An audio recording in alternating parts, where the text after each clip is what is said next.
Hai semua, selamat datang di Rosnita Channel, tempat berbagi pengalaman dan edukasi. Bergabunglah bersama kami. Jangan lupa untuk subscribe, like, dan tinggalkan komentar, agar kita bisa berbagi lebih banyak momen inspiratif bersama. Halo, selamat malam. Ya, selamat malam Pak Ustaz. Malam, open cam bang. Oke, tunggu saya tinggal sebentar dulu Bang. Iya.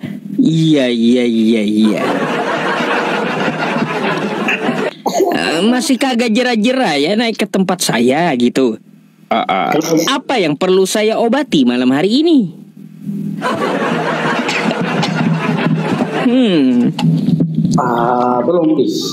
Belum saatnya untuk diobati Ustaz. Oh, iya. Terus apa? Apa yang mau Anda tanyakan sama saya? Dari tadi saya lihat ngotot banget mau naik, teman-teman. Iya, ngotot banget dari awal. Pertama memang sengaja ini Bang Iwan nih ini lagi. Udah yang lain dulu dah, saya pikirkan kayak gitu. Tetap aja dia pantengin, dia tungguin di bawah. Ngotot banget rupanya gitu, nungguin gitu. Apa emangnya yang mau ditanyakan? Bukan masalah ngototnya Bang, bukan. Dan saya tuh ya dari jam berapa saya tadi dari jam 8 kalau saya tidak salah itu, atau ya kurang lebih itulah. Karena saya jujur, karena saya itu di semua channel itu cuma Abang Yusuf yang saya nonton itu. Kenapa Bang? Kenapa cuma saya? Karena bisa bikin bininya marah-marah gitu ya.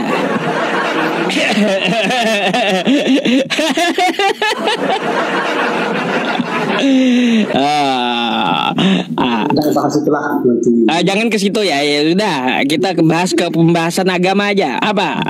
Ayo. Oke. Cuma ada 3 poin saja yang saya sampaikan sini Bangku. Apa tuh? Yang pertama, masalah debat dengan siapa tadi yang saya ikuti dengan Abang Yose.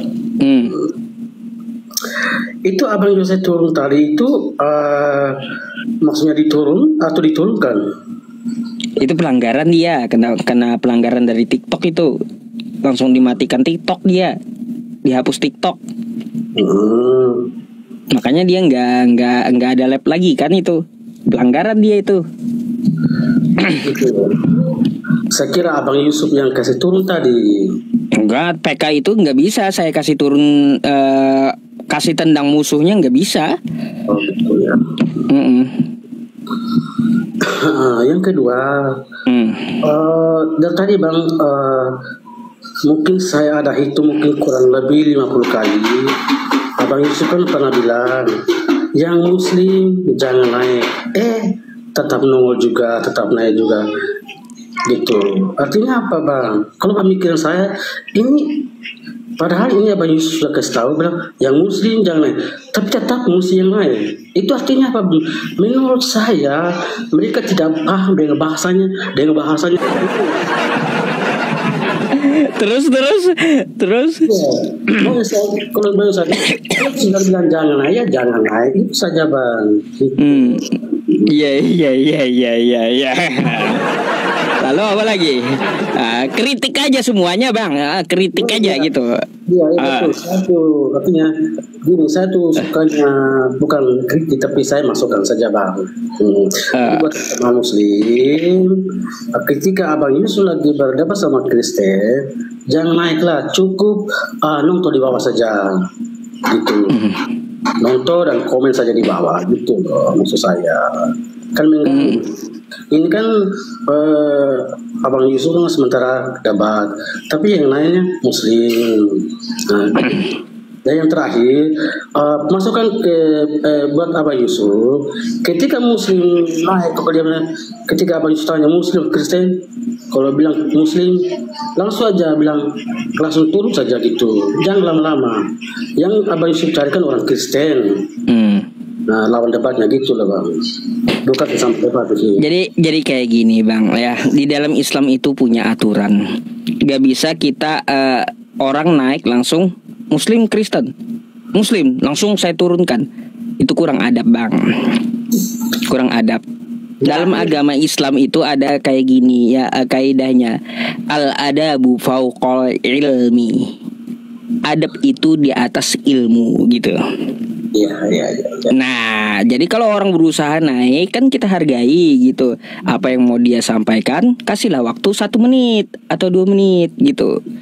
Siapa tahu penting kan. Siapa tahu Ustadz Yusuf saya mau naik, tiba-tiba ngajak saya naik haji. Lumayan kan? Iya, hargai juga gitu dia berusaha naik ya. Karena kalau kita langsung turunkan, dia naik Ustadz saya Muslim, tak langsung tanpa ngomong diturunkan, kurang adab itu bang. Ada kaidah Islam al adabu fauqal ilmi. Adab itu di atas ilmu. Jadi adab dulu diutamakan, baru ilmu gitu. Oke. Kalau lu kita berbicara adab bang, kita semua tahu adab. Kalau dikasih tahu jangan main gitu bang. Itu namanya adab. Itu saran saya. Saya Kristen, saya saran kepada teman-teman Muslim, janganlah naik. Baik saya lihat komentar bilang yang Muslim jangan naik, tapi tidak dengar juga tetap naik. Sungguh nekat itu mereka itu bang.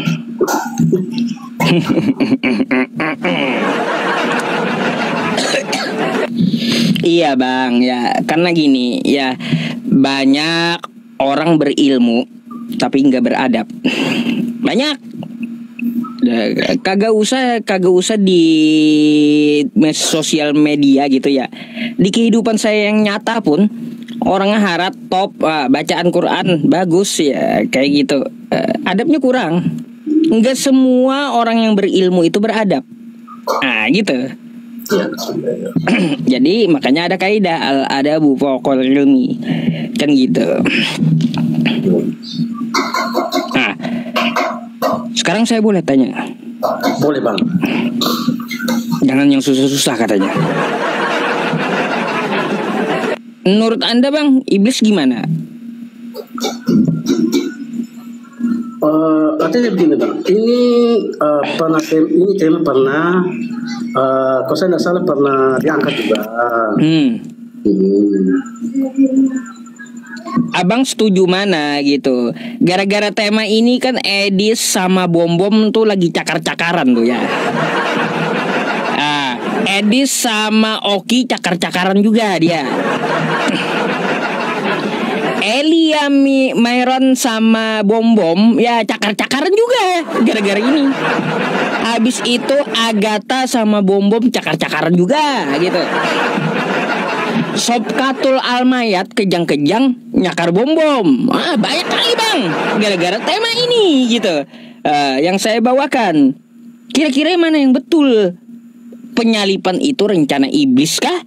Atau rencana Bapa yang di surga kah? Mana coba? Itu maksudnya apa jawabannya di situ? Dengan jawabannya si Bom Bom itu. Kalaunya Edis menjawab betul, penyalipan itu rencana iblis. Beda lagi Bom Bom, bukan karena iblis penyalipan itu, tapi karena kehendak Bapa yang di surga, kata Bom Bom. Mana yang betul? Atau jangan-jangan kayak gini ya, iblis dan Bapa adalah satu. Bahaya kan nanti iblis dan Bapa adalah satu.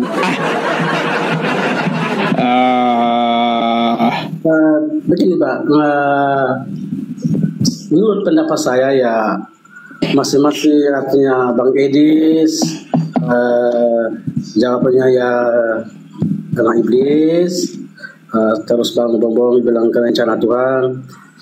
Cuma saya mau sampaikan pribadi saya di sini, penyalipan itu ya menurut pribadi saya, ini bukan pribadi orang lain, menurut pribadi saya ya tentang rencananya Tuhan, bukan iblis. Dan iblis tidak bisa berkuasa kepada Tuhan. Itu menurut saya bang. tapi tidak tahu yang menurut yang lain. Sebentar ya, saya mau ucapkan terima kasih dulu sama yang di YouTube, sama Kiai Surah ya. Syukron jazakallah ya Pak ya. Semoga Allah Subhanahu wa taala membalas kebaikan Anda. Itu beli stiker cat $10 Singapura sekitar 129.000. Makasih ya.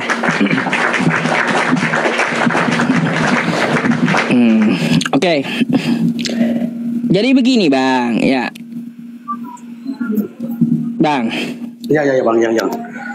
Kira-kira kalaunya kita melihat Edis dan melihat Bom Bom, kira-kira mana yang benar gitu?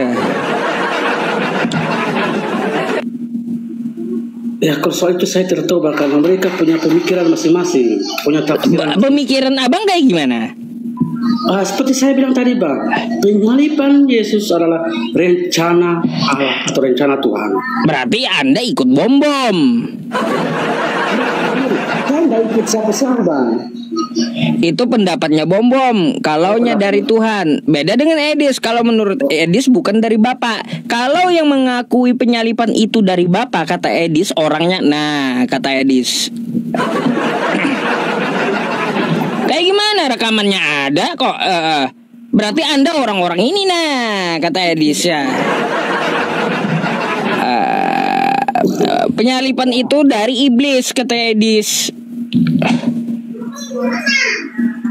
Ya itu kan katanya dia Bang. Lah, kan dia pakai ayatnya toh. Iya. Yohanes 8:42 sampai 44. Ditambah Yohanes 13 nomor 2 tuh. Ada juga dia argumennya, berdata juga sesuai dengan kitabnya isinya. Jadi kalaunya saya di sini lebih dukung Edis teman-teman ya. Karena waktu berdiskusi sama saya dia ngakuin ya saya dukung gitu, dan saya pun sepakat gitu ya, bahwa penyalipan itu rencana iblis gitu, dan Edis pun mengiyakan, mengaminkan gitu ya teman-teman. Betul kata Edis, penyalipan itu dari si jahat, dari iblis gitu.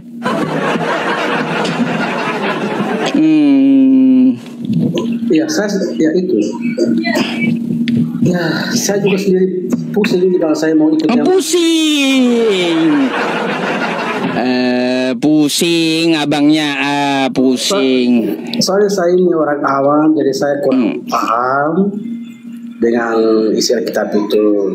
Cuma orang-orang yang paham, yang mengerti, yang tahu itu. Gak bisa kita imani saja. Di antara Edis dan Bom Bom itu pasti ada yang salah. Gak mungkin benar dua-duanya. Paling salah dua-duanya. Gak, Edis dan Bom Bom itu gak akan ada benar dua-duanya. Pasti ada salah satunya yang benar, entah Edis atau Bom Bom. Kan kayak gitu. Atau sekalian kagak bener dua-duanya. Kayak gitu Bang. Tapi kalaunya saya sih lebih condong kayak gini ya, Edis dan Bom Bom ya. Mana yang benar? Dua-duanya kagak bener, sama-sama pengikut iblis. Gitu. Jadi menurut abang ini, jadi versinya Bang Edis yang betul. Kalaunya itu ya, versinya Edis ya, kata Anda, apakah saya sepakat? Saya hanya membacakan yang tertulis di Yohanes 13 nomor 2. Yesus iblis membisikkan rencana ke dalam hati Yudas. Gitu. Awal mula biang keroknya penyalipan, awalnya tuh rencana dari iblis.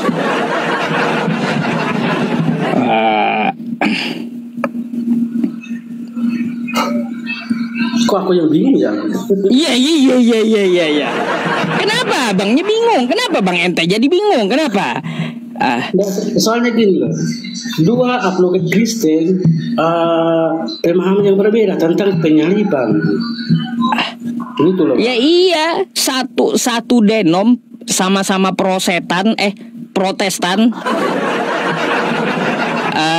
sama-sama Protestan, bisa gitu beda paham. Iya.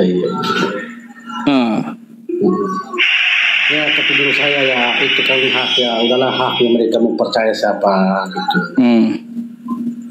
Mempercaya iblisnya, rencananya iblis atau rencananya itu. Bang, bahkan tadi kayaknya ada yang mualaf deh gara-gara ucapan Edis tuh. Ada yang masuk Islam ya kayaknya ya teman-teman gara-gara ucapan Edis. Sampai gitu bang. Iya. Iya ada tadi ya Bang Surya ya di Bang Juma tadi gara-gara ucapan Edis, membingungkan gitu di kekristenan itu. Iya. Oke bang, kita kembali ke tema dulu ini. Ya iya, ente kapan sadarnya bang? Udah sering kali naik ke tempat saya kagak sadar-sadar juga. Kacau juga ini abang. Maksud saya sadarnya bagaimana bang? Coba ya, yang saya maksud sadar itu, mari jangan kita menyembah anak orang. Jangan menyembah manusia, jangan.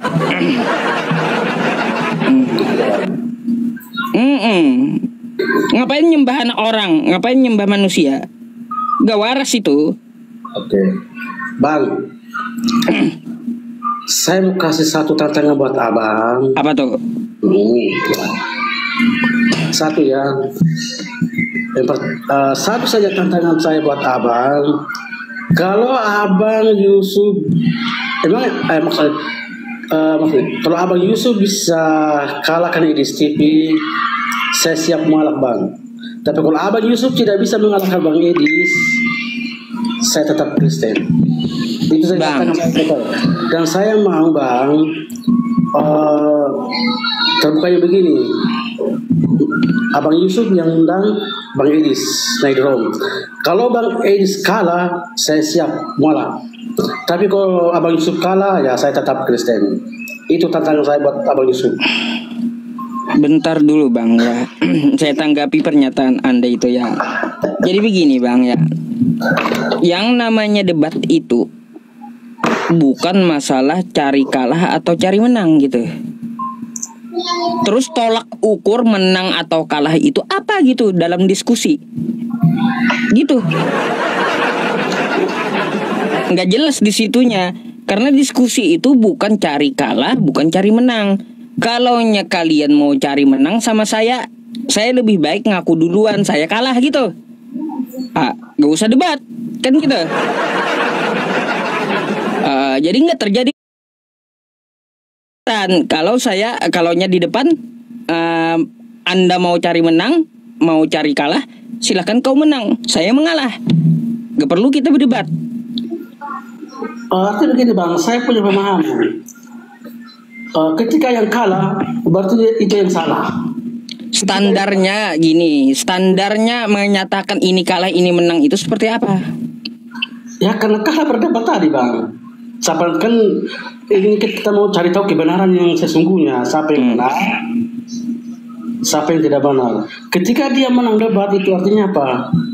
Itulah yang benar. Iya, jadi tolak ukur menang ini kayak gimana gitu tolak ukurnya?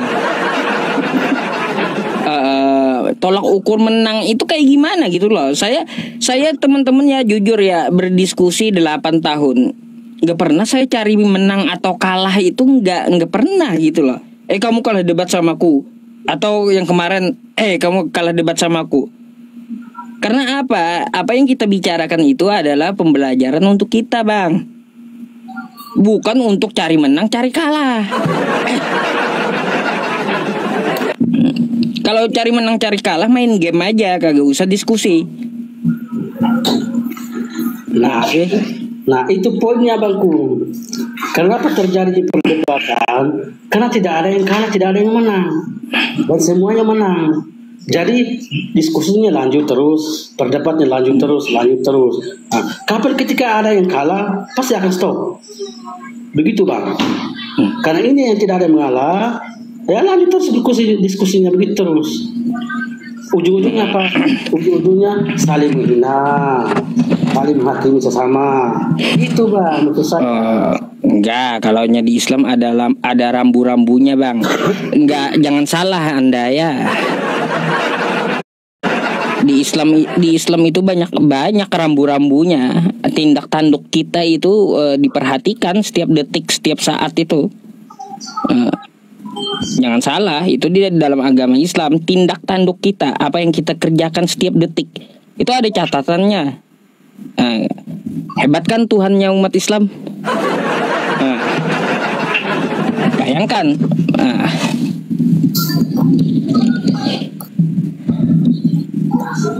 Iya, setiap detik.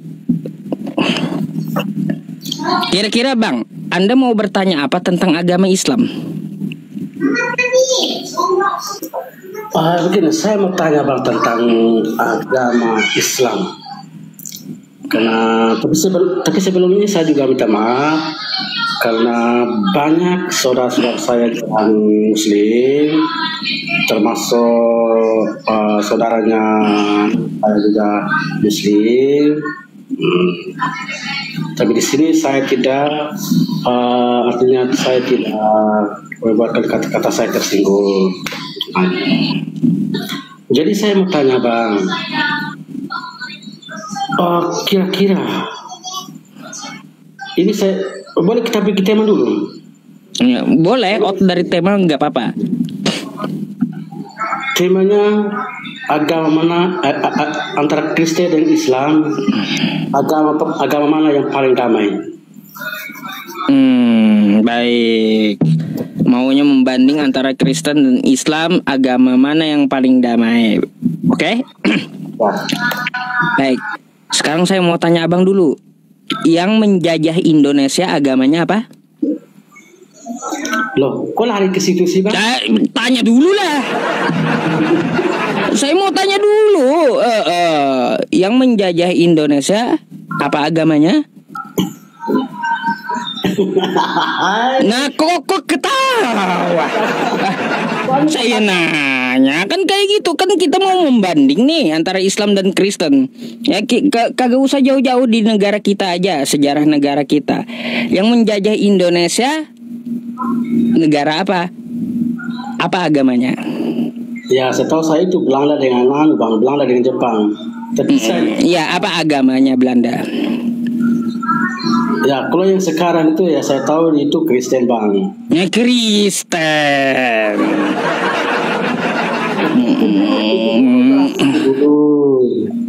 Bang, dari situ aja sudah terjawab pertanyaan Anda. Kristen itu bukan cinta damai, tapi menjajah gitu. Itu udah jawabannya simpel kan? Gak perlu kita banyak bacot gitu untuk berdebat gitu. Contoh di negara kita aja gitu ya. Yang menjajah negara kita agamanya apa? Kristen gitu. Itu sudah membantah apa yang Anda pertanyakan.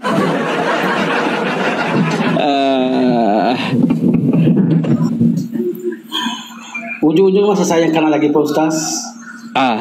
Ya iya. Kayak gimana ya? Kalau saya itu ya bang ya, orangnya suka diskusi mirror gitu. Maksudnya mirror itu apa?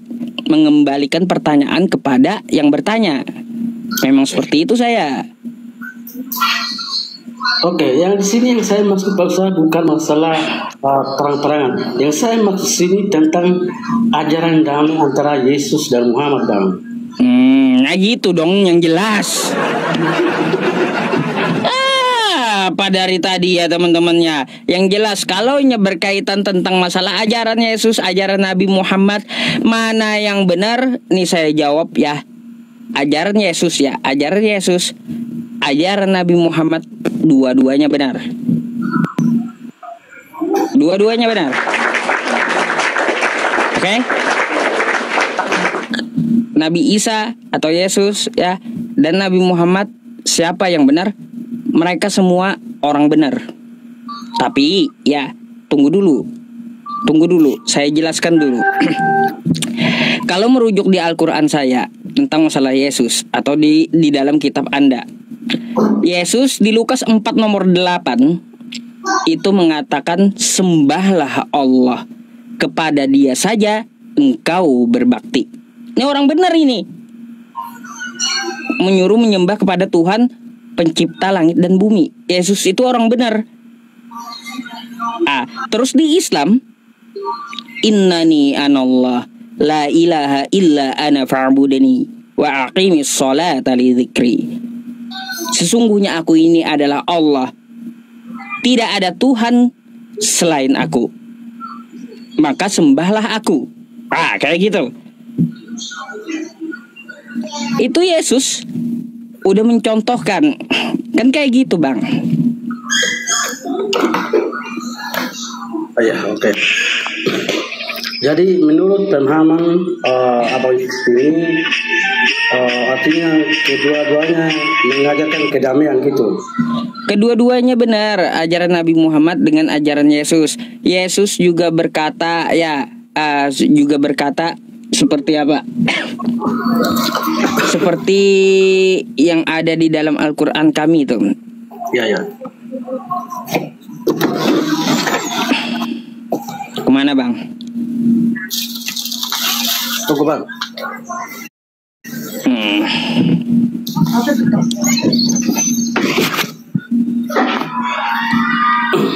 Baik, Bang.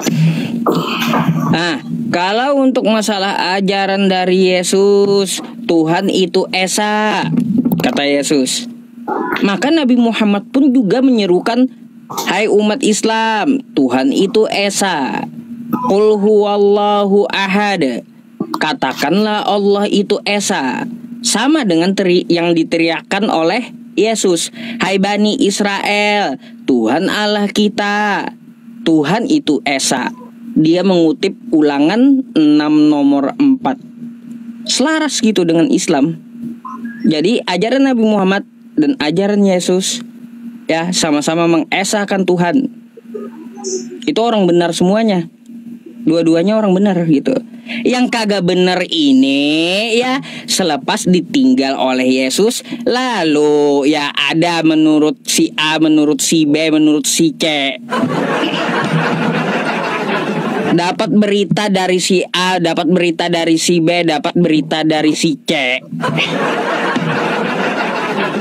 Lalu dikanonisasi, dijadikan satu kitab suci.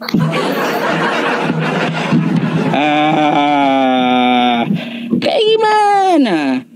Oke, Bang. Ketika kedua tokoh ini antara Yesus dan Muhammad mengajarkan tentang kebaikan dalam dunia, artinya tentang membawa kedamaian kepada pengikut-pengikutnya. Itu kan tujuannya. Nah, lalu saya mau tanya, Bang. Ajaran Muhammad artinya membawa damai. Ajaran seperti apa yang membawa kedamaian? Jadi gini, Bang ya. Nabi Muhammad itu kan memang ada ayatnya, wa ma arsalnaka illa rahmatan lil alamin. Tidak kami utus engkau ya Muhammad kecuali untuk rahmat semesta alam. Kan kayak gitu. Lalu dalam perjalanan sejarah beliau seperti apa ketika beliau berdakwah kan, sampai ke tangan saya Islam ini. Ke tangan saya memeluk agama Islam, kan kayak gitu ya. Jadi panjang itu ceritanya. Nah, selama perjalanan itu ya sesuai sosial dan budayanya, di sana suku-suku itu sering berperang. Dan dulu memang zaman perang gitu. Gitu, Bang. Nah, makanya kan ada peperangan dalam sejarah Muslim. Contoh perang Badar, perang Uhud. Jadi memang dulu zaman peperangan gitu. Jadi yang namanya di Al-Quran, bunuhlah kalau kamu ketemu pancung lah, itu di medan perang, bukan di Indonesia. Kalau seperti itu saya terapkan di Indonesia, Anda hari ini kagak bisa diskusi sama saya. udah hilang palanya kan gitu. Nah, catat itu. Jadi ada konteksnya Bang ya, kita memahami ayat Al-Quran itu, di mana ayat itu digunakan untuk di medan perang. Sebabnya kenapa diturunkan kan kayak gitu. Bukan berarti perangilah orang kafir. Nanti di kampung saya kalau ada yang Kristen ini saya cari aja. Bukan kayak gitu. Menggunakan ayatnya kayak gimana? Bukan kayak seperti itu, ditelan mentah-mentah gitu. Enggak, ada ilmunya untuk memahami Al-Quran. Gak sembarangan Al-Quran itu Bang. Makanya kitabnya sempurna kata Allah. Wa tammat kalimatu rabbika sidqan wa adla la mubaddila li kalimatih wa huwas samiul alim. Tuh. Sungguh telah sempurnalah kalimat Tuhanmu yang mana di dalamnya mengandung kebenaran dan keadilan. Tidak akan ada yang dapat mengubahnya. Sesungguhnya Allah Maha mengetahui. Itu artinya ajaran Nabi Muhammad itu ajaran membawa damai dan ajaran yang baik, begitu maksud Abang? Ya iyalah, semua di dalam Islam itu diajarkan Bang. Ya, sampai kita nih hukum waris, hukum nikah, semuanya diajarkan oleh Nabi Muhammad. Oke Bang, tapi ada di satu ayat di dalam Al-Quran, saya pernah dulu ya, pernah saya baca-baca karena tetangga saya juga yang orang saya baca, terdapat satu ayat Bang, yaitu di surat kalau saya tidak salah Al-Anfal yang ke-5 Bang. Atau Bang, Abang Yusuf terangkan atau jelaskan dulu Bang, supaya saya bisa paham itu. Kalau menurut pemahaman Anda secara paham Anda kayak gimana tuh? Dalam gini, maksudnya waktu Anda membaca terjemahannya, apa yang ada di benak Anda? Pemahaman saya begini, saya bilang kok bisa ya Allah menurunkan wahyunya kepada Nabi Muhammad, kok bunyinya begitu?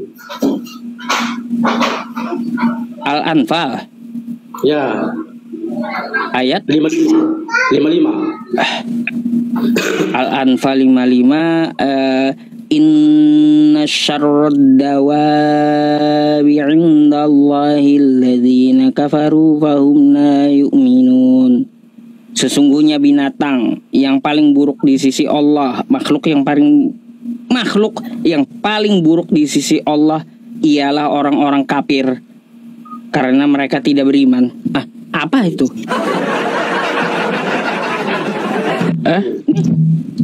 Al-Anfal. Salah ayat atau kayak gimana? Bagaimana menurut Abang?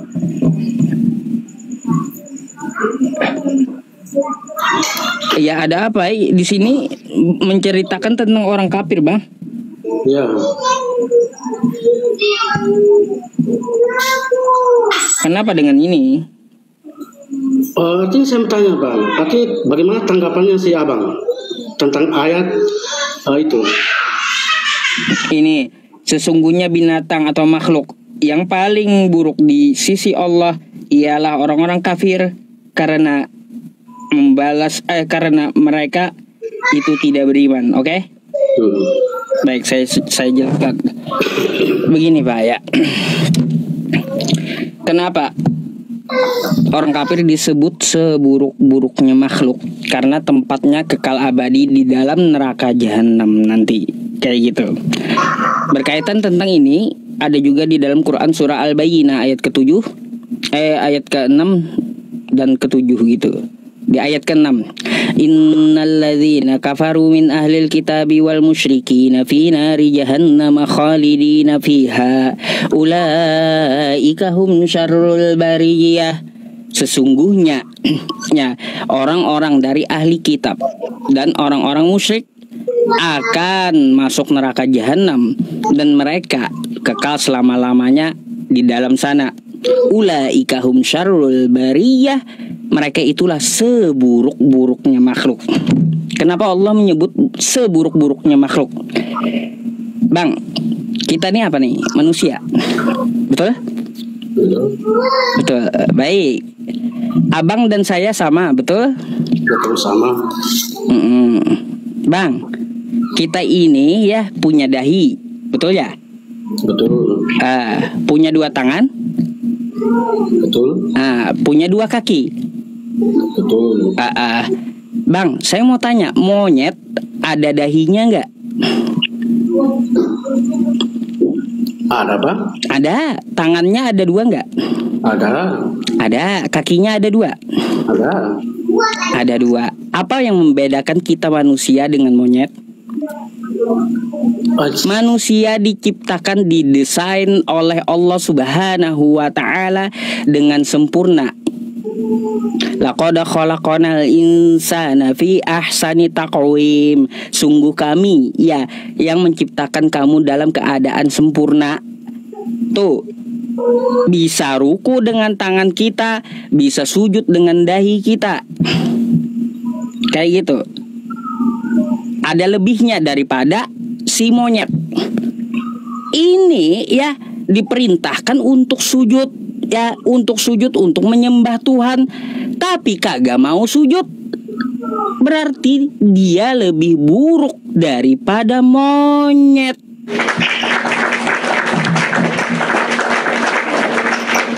Udah dikasih sempurna tubuh manusia, bisa ruku, bisa sujud gitu. Tapi nggak mau sujud gitu. Yang dicontohkan oleh para nabi. Nabi Abraham sujud. Kejadian 24 nomor 52. Terus Nabi Musa juga sujud. Keluaran 34 nomor 8. Terus Nabi Daud juga sujud. 1 Tawarik 29 nomor 20. Terus Ezra juga sujud. Nehemia nomor 4 sampai 8. Nomor 4 nomor 8. Yesus juga sujud di Taman Getsemani. Matius 26 nomor 39. Islam juga sujud. Al-Baqarah 43. Wa aqimus shalah wa atuz zakah warka'u ma'ar raki'in. Dan ya, dirikanlah sholat, sujudlah dan rukuklah beserta orang-orang yang rukuk. Gitu. Kita ini sempurna diciptakan. Dahi ada, tangan ada, kaki ada. Gak beda dengan monyet. Yang membedakan kita diciptakan untuk menyembah Allah. Kalau Anda kagak mau menyembah Tuhan semesta alam, maka Anda yang diciptakan sempurna lebih buruk daripada monyet. Gitu. Ya. Tapi oke Bang, kita kembali kepada sekutu ayat tadi Bang. Di sini sesungguhnya binatang yang paling buruk di sisi Allah para orang kafir yang tidak beriman kepada Allah. Itu artinya Bang, menurut pandangan saya, berarti ini orang Kristen yang tidak beriman kepada Allah dan Islam, itu artinya orang binatang Bang. Artinya kami disamakan dengan binatang. Itu pandangan yang diajarkan oleh Allah kepada Nabi Muhammad. Baik, ya. Dawab sesungguhnya makhluk. Lihat konteks ayatnya Bang. Inna syarrad dawabi. Ya makhluk, bukan cuma binatang saja, seluruh makhluk gitu. Kenapa? Itu perbandingan antara manusia dengan binatang yang dimaksud. Makanya kan saya tadi bandingin kita manusia dengan monyet. Itu makna ayatnya. Gitu. Tapi di sini Bang dikatakan orang kafir karena mereka tidak beriman. Iya, sesungguhnya binatang makhluk yang paling buruk di sisi Allah ialah orang-orang kafir. Ya. Karena mereka tidak beriman. Gitu. Ya. Apa bedanya orang-orang kafir dengan orang-orang kafir dengan binatang? Sama-sama tidak punya iman gitu. Orang yang beriman itu hanya orang yang berakal, Bang.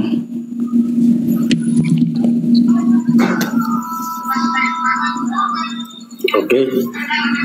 Jelas? Ya itulah, Bang, ya. Allah Subhanahu wa Ta'ala dengan tegas di dalam Al-Quran itu, ya Al-Quran saya, Bang, ya memang pahit gitu. Ya memang pahit. Anda terima gitu. Sesungguhnya ya makhluk yang paling buruk ialah orang-orang kafir yang tidak beriman. Atau itu Al-Quran saya, bukan gini, Bang, ya. Kosakata kafir itu Anda tahu nggak sih? Kenapa? Kosakata kafir Anda tahu nggak? Saya tahu, Bang. Kafir artinya orang-orang yang tidak percaya. Lagi mungkin insya Allah bisa terbuka gitu. Iftah. Pula. Kenapa pula? Pemahaman Anda apa emang situ? Ya, itu pemahaman saya itu ya begitu. Berarti bagaimana? Saya mau tanya bagaimana pemahaman Abang Yusuf? Al-Maidah 51. Al-Maidah 51. Ya ayyuhalladzina amanu la tattakhidul yahuda wan nasara auliya. Terus kenapa, Bang, dengan ini? Coba jelaskan bahasa Indonesianya, Bang. Hai orang-orang yang beriman, janganlah kamu mengambil orang-orang Yahudi dan Nasrani menjadi pemimpinmu. Sebagian mereka adalah pemimpin bagi sebagian yang lain. Kenapa? Terus bagaimana pemahamannya Abang Yusuf? Iya, kalau kita di mayoritas Islam, pilihlah yang Islam. Gitu. Okay. Kecuali kita di mayoritas yang ya saya ibaratnya ke Amerika mayoritas Kristen. Tapi disuruh memilih di antara kedua orang yang Kristen sebagai calon presiden. Ya, apakah saya harus memilih? Saya akan membanding yang mana lebih kecil mudaratnya gitu dari kelakuan mereka. Kayak gitu, Bang. Ada aturan Islam itu. Makanya diatur semuanya. Oke, Bang. Itu apa yang saya utarakan tadi adalah itulah ajaran yang diturunkan oleh Allah kepada Nabi Muhammad. Jadi kesimpulan bagi saya, topik tadi adalah damai. Jadi kesimpulan saya bagi saya tidak ada kedamaian, Pak, dalam ketiga topik tadi menurut saya. Nah, saya akan banding, Pak, dengan kitab saya tentang kedamaian. Artinya begini, Abang Yusuf baca di Matius 22 ayat ke-39. Coba Abang Yusuf baca Matius 22 ayat 39. Apa katanya? Kasihilah sesamamu manusia seperti dirimu sendiri. Lalu gimana, Bang? Lalu gimana dengan Lukas 19:27? Coba. Kita jangan lari ke sana dulu, Bang. Yang saya bahas ke sini adalah Matius 22 ayat 39, yaitu kasihilah sesama manusia seperti dirimu sendiri. Artinya apa? Yang diajarkan oleh Yesus Kristus kepada Kristen, kasihilah sesama manusia seperti, baik mau agama apapun, negara apapun, tetap kami kasihi. Kami tidak memusuhi. Baik. Gitu, Bang. Nah, lalu saya pertanyakan ayat ini sama Anda nih. Lukas 19 nomor 27. Akan tetapi ya, semua teteruku ini yang tidak suka yang tidak suka aku menjadi rajanya, kata Yesus, bawalah mereka kemari dan bunuhilah mereka depan mataku. Ini damainya di mana ini, Bang? Ya, Yesus menyuruh seret orang, lalu di hadapannya Yesus harus dibunuh.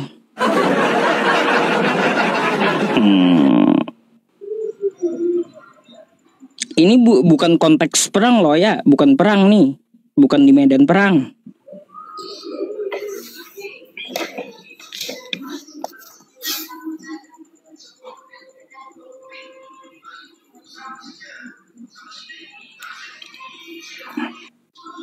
Gimana? Kenapa diam? Jelaskanlah. Coba abang baca lagi dulu, soalnya saya kurang konsep jadi. Nih, akan tetapi semua seteruku ini yang tidak suka aku menjadi rajanya, kata Yesus, ya, bawalah mereka kemari dan bunuhlah mereka di depan mataku. Ngeri kali. Ngeri banget ini Yesus. Itu aneh gini bang, saya mau jelaskan. Itu tentang ayat itu ayat tentang perumpamaan. Ketika orang-orang yang tidak percaya ya, seperti itulah kejadiannya bang. Perumpamaan apa? Kalau perumpamaan itu perumpamaan uang mina, udah di atasnya dibahas itu.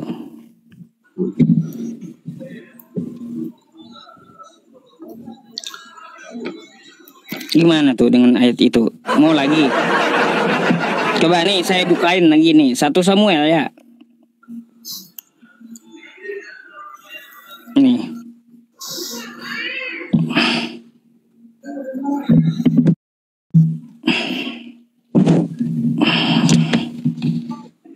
Nih.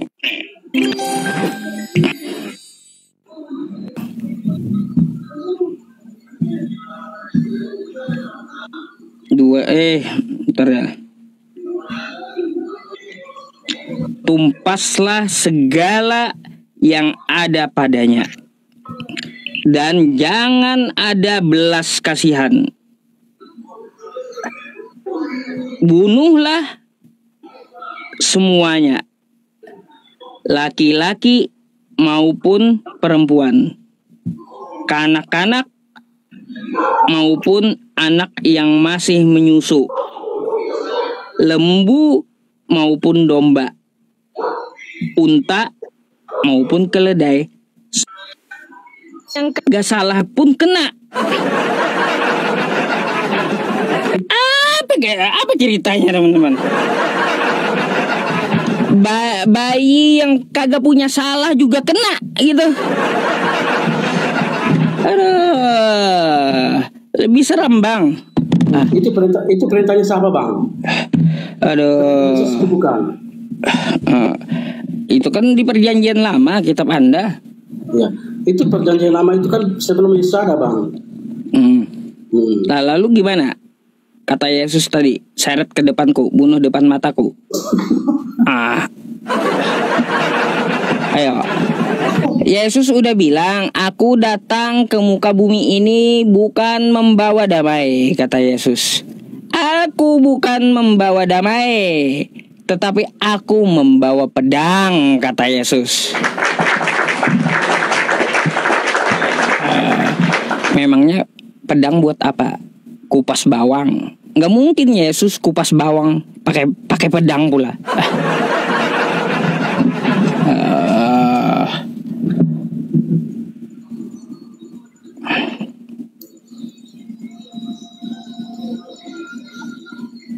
Ada lagi? Saya kira itu dulu bang. Iya. Macet Bang Iwannya macet ya. Capek ntar ya. Macet. Oke lah kalau kayak gitu ya. Ya, oke bang. Ini sekolah saya itu sudah yang ke-5 kali atau yang ke-6 kali saya naik ke sini. Oke, sebelum saya turun, saya juga terima kasih buat Pak Yusuf yang masih berusaha ini, artinya kurang paham dengan bahasa agama tapi tetap Abang Yusuf naikkan saya berterima kasih. Dan buat teman-teman baik Muslim, Kristen, sesungguhnya kita adalah sahabat teman, apalagi kita ini satu Bhinneka Tunggal Ika, jadi walaupun kita berbeda-beda tapi kita tetap satu. Gitu Pak. Oke. Terima kasih semuanya. Jangan lupa tetap belajar ya. Oke. Selamat malam. Terima kasih Bang. Malam.